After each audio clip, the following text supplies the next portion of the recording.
معراج کا واقعہ پوری انسانی تاریخ کا ایک ایسا عظیم اور مبارک معجزہ ہے جس کی مثال تاریخ پیش کرنے سے قاصر ہے، کیونکہ خالق کائنات نے اپنے محبوب کو دعوت دے کر اپنا مہمان بنانے کا شرف عظیم عطا فرمایا۔ یہ شرف نہ کسی انسان کو کبھی حاصل ہوا اور نہ ہی کسی مقرب ترین فرشتے کو۔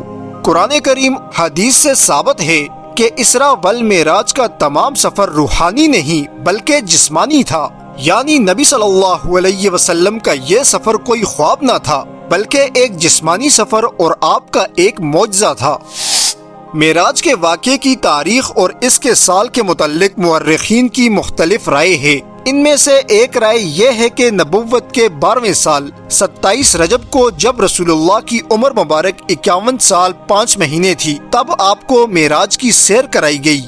27 رجب کی رات مکہ مکرمہ کے اندر رسول اللہ اپنے گھر میں آرام فرما رہے تھے کہ اچانک حضرت جبرائیل امین سونے کا تخت لے کر آپ کے پاس آئی، جو حکمت اور ایمان سے بھرا تھا۔ پھر آپ کا سینہ چاک کیا گیا اور آپ کے دل کو زمزم سے دھویا گیا۔ اس کے بعد جبرائیل امین نے رسول اللہ کے سامنے ایک سواری بوراق پیش کی جو بجلی سے زیادہ تیز چلنے والی تھی۔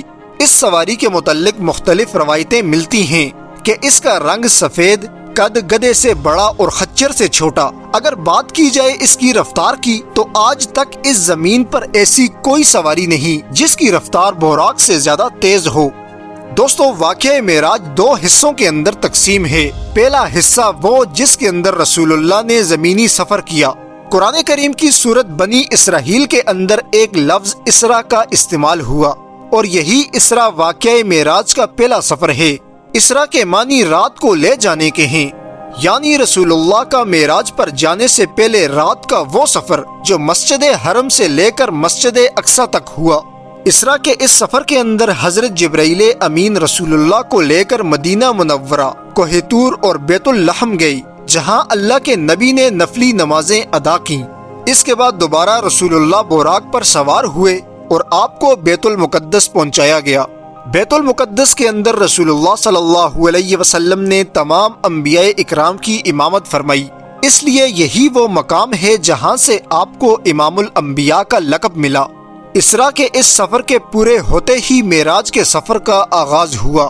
معراج عروج سے نکلا ہے جس کے معنی چڑھنے کے ہیں۔ معراج وہ سفر ہے جو رسول اللہ صلی اللہ علیہ وسلم نے زمین سے 7 آسمان کے اوپر تک فرمایا۔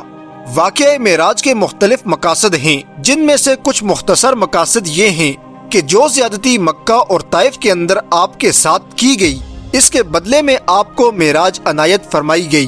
اس کے علاوہ اللہ تعالیٰ نے آپ کو اپنی کچھ نشانیاں دکھلانے کے لیے معراج پہ بلایا۔ ان مقاصد میں سے ایک اہم مقصد اللہ نے اپنے حبیب صلی اللہ علیہ وسلم کو وہ عظیم الشان مقام و مرتبہ دینا تھا جو نہ کسی بشر اور نہ ہی کسی مقرب ترین فرشتے کو ملا اور نہ ہی ملے گا۔ نیز معراج کے مقاصد میں ایک مقصد امت مسلمہ کو یہ پیغام بھی دینا تھا کہ نماز ایک عظیم الشان عمل ہے، اس لیے نماز کی فضیلت کا اعلان بھی زمین پر نہیں کیا گیا بلکہ 7 آسمان کے اوپر بلند و اعلیٰ مقام پر معراج کی رات میں ہوا۔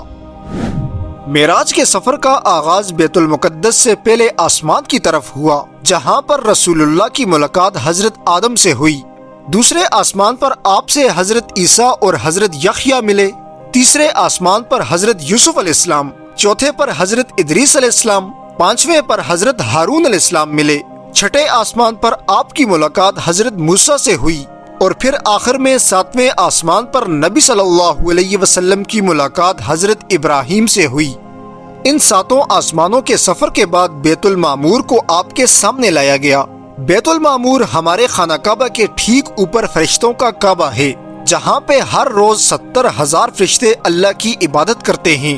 پھر حضرت جبرائیل آپ کو مختلف مقامات پر لے گئی، جہاں پہ رسول اللہ نے جنت کے تمام مناظر اور جہنم کی تمام ہولناکیاں اپنی آنکھوں سے دیکھیں۔ اس کے بعد آپ کی سواری یعنی بوراق آپ کو لے کر سدرۃ المنتہا تک پہنچ گئی۔ قرآن کریم میں سدرۃ المنتہا کا لفظ استعمال ہوا۔ سدرہ کے معنی بیر کے ہیں اور منتہا کے معنی انتہا کی جگہ کے ہیں۔ سدرۃ المنتہا کائنات کی وہ باؤنڈری ہے جہاں سے باہر نہ ہی کوئی انسان جا سکتا ہے اور نہ ہی کوئی فرشتہ۔ اب یہی وہ مقام ہے جہاں تک حضرت جبرائیل رسول اللہ کے ساتھ رہے۔ جب آپ سدرۃ المنتہا سے آگے بڑھنے لگے تو حضرت جبرائیل عرض کرنے لگے، اللہ کے رسول اب اس مقام سے آگے کوئی نہیں جا سکتا، اگر میں نے ایک قدم بھی آگے بڑھایا تو میں جل کے راکھ ہو جاؤں گا۔ اس طرح رسول اللہ صلی اللہ علیہ وسلم نے سدرۃ المنتہا سے آگے کا سفر تنہا کیا، جہاں پر اللہ کے محبوب صلی اللہ علیہ وسلم اللہ رب العزت کی ذات کے بالکل قریب تک پہنچ گئی۔ اب دوستو یہاں پر ایک اختلاف ہے جو زمانہ قدیم سے چلا آ رہا ہے۔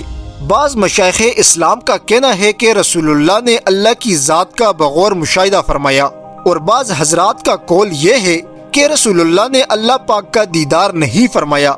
بہرحال رسول اللہ صلی اللہ علیہ وسلم نے وہ مرتبہ حاصل کر لیا جو اس پوری کائنات میں آج تک کسی کو حاصل نہ ہو سکا۔ معراج کے اس موقع پر اللہ تعالیٰ نے رسول اللہ صلی اللہ علیہ وسلم کو 50 نمازوں کا تحفہ عنایت فرمایا، مگر بعد میں کم کر کے وہ 5 نمازیں کر دی گئیں۔ پھر اس ساری ملاقات کے بعد نبی صلی اللہ علیہ وسلم دوبارہ آسمانوں سے بیت المقدس پہنچے، اور آخر میں بیت المقدس سے آپ کی واپسی مکہ کی طرف ہوئی۔ اور دوستو معراج کا یہ پورا سفر صرف ایک رات کے اندر کیا گیا۔ اس طرح کی مزید ویڈیوز دیکھنے کے لیے ہمارا چینل سبسکرائب کیجیے۔